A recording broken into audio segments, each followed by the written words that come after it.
Le spectre d'intensité, alors il a 4 cases. Techniquement, on va plutôt s'attarder sur les 3 premières pour simplifier aujourd'hui, puisque c'est là où on se concentre. Okay, on a les noms associés, que vous avez certainement déjà entendu. La basse intensité, la moyenne intensité, la haute intensité et simplement la très haute intensité. Si je vous parle du mot homéostasie, ça vous dit quelque chose? C'est quoi l'homéostasie? L'équilibre physiologique. L'équilibre interne. C'est le thermostat du corps, l'équilibre interne. Toujours essayer de garder un équilibre, garder une certaine température, garder un certain pH pour que le corps fonctionne. Parce qu'à un moment donné, si tu passes à 45 degrés de température interne, ça ne fonctionne plus. D'accord? Donc le corps, il essaie toujours de réguler les choses. Et pour parler de ces 3 états, on peut penser aux 4 états de la matière, en guise d'exemple. Donc là, si je vais de 15 degrés Celsius à 45 degrés Celsius pour de l'eau, que je mets sur le feu, qu'est-ce qui se passe? J'ai fait plus 30 en température, en intensité, d'accord? Est-ce qu'on change l'état de l'eau ou est-ce qu'elle reste à l'état liquide? On est d'accord, elle reste à l'état liquide. On a fait plus 30, c'est resté à l'état liquide. Maintenant, je fais 80 plus 30.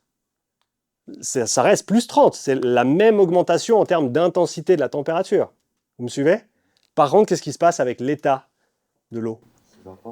Voilà, change d'état. Et on peut penser au spectre de température comme le spectre d'intensité, d'accord? Pour faire un petit parallèle. En dessous de 0 degré, on a quoi comme état de l'eau? La gaz solide. Solide, exactement. Une fois qu'on passe 0 degré, liquide. Ensuite, Vapeur. gaz. Et ensuite, le 4e état de la matière. De l'eau encore, non? Alors, ça reste techniquement de l'eau. On appelle ça le plasma. C'est quand la température est tellement haute que les électrons se détachent du noyau et naviguent librement dans le milieu. C'est ce qu'ils utilisent notamment dans les réacteurs à fusion, parce qu'ils essaient d'utiliser, parce qu'ils n'ont pas encore trouvé toutes les solutions. Donc on a ces 4 états de la matière. Mais entre ces seuils, malgré l'augmentation de la température, l'état ne change pas. Vous suivez? Eh bien, c'est pareil ici. Donc on a la température qui monte de manière linéaire, mais l'état de l'eau qui évolue par palier. Et donc l'homéostasie, c'est le thermostat du corps humain. Le corps, il va toujours essayer de, alors garder son équilibre interne et 2, faire en sorte que les choses coûtent le moins possible. Et donc quels sont les 3 états internes observés en endurance? On a la charge externe qui augmente de manière linéaire, donc la vitesse, la puissance, mais on a l'état interne qui va passer d'un état dit stable au niveau local, au niveau musculaire. Ça, c'est le premier état. Ensuite, on a un équilibre au niveau global, au niveau systémique. Et qu'est-ce qui se passe dans le 3e état, à votre avis? Vu la direction de la flèche? Déséquilibre. Exactement. Perte de l'équilibre global. Si vous comprenez ça, vous avez compris 80% de l'endurance. C'est aussi simple que ça. On va le caler sur cette image qu'on va utiliser pendant les 2 jours, le spectre d'intensité. D'accord? Donc le spectre d'intensité, alors il a 4 cases. Techniquement, on va plutôt s'attarder sur les 3 premières pour simplifier aujourd'hui, puisque c'est là où on se concentre. Okay, et on a les noms associés, que vous avez certainement déjà entendu. La basse intensité, la moyenne intensité, la haute intensité et simplement la très haute intensité. À basse intensité, équilibre au niveau local, au niveau musculaire. À moyenne intensité, on a quoi comme équilibre?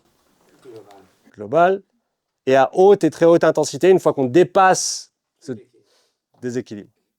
C'est clair pour tout le monde? Si ce n'est pas clair, il faut me dire, c'est important pour la suite.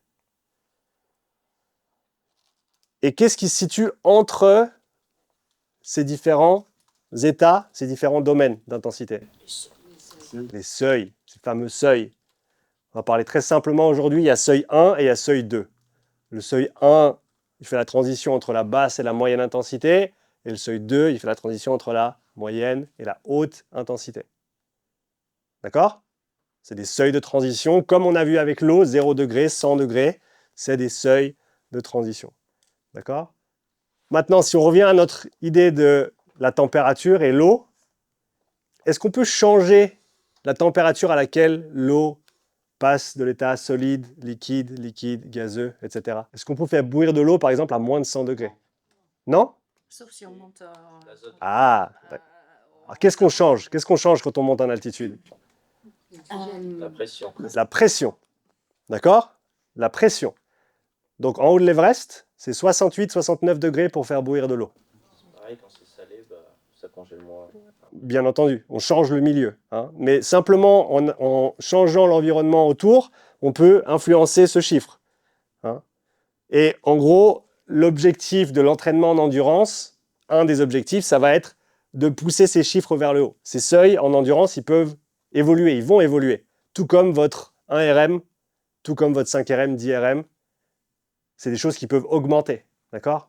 Ça va être ça le but. Ça va être d'augmenter, en gros, la charge externe associée à là où, au niveau interne, on va transitionner entre ces différents états. D'accord? Donc forcément, ce matin, on va voir comment déterminer où ces points de transition se trouvent pour un sportif, une personne donnée. Et cet après-midi et demain, on verra comment est-ce qu'on peut les décaler vers la droite. Ce que je veux dire par les décaler vers la droite, c'est qu'aujourd'hui, si ton seuil 1 il est à 100 watts sur le vélo, eh ben, l'entraînement fera que dans quelques mois, tu peux être à 120, 130, 150. Okay? Et donc, ça va être un des objectifs de l'entraînement en endurance. Quelle est la relation entre le spectre d'intensité qu'on vient de voir et la durée de l'effort, donc le soutien que tu peux avoir sur une intensité donnée? On a parlé au tout début du fait que l'endurance, c'était la relation entre intensité et durée. Et si on regarde ici, on a donc le temps, la durée de l'effort. On a le seuil 1, le seuil 2, nos 4 cases qu'on a vues tout à l'heure. Forcément, ton intensité maximale, que ce soit ta vitesse maximale en sprint, en course à pied ou ton sprint max en vélo, bah, tu peux le tenir pendant quelques instants.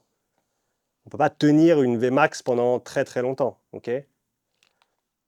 La transition entre haute et très haute, je vous l'ai dit, ce n'est pas le plus important aujourd'hui, mais à titre indicatif, c'est à peu près 2 minutes d'effort. Donc si tu fais un effort de, disons, 1 minute 30, tu vas plutôt être dans le violet. Si tu fais un effort de 3 minutes ou plus, tu vas déjà être dans le rouge. Maintenant, à votre avis, combien de temps on peut tenir le deuxième seuil? Cette transition entre soutenu et difficile, entre état interne stable et perte de l'équilibre interne. Combien de temps on arrive à tenir, à votre avis? Pas très longtemps. Hein?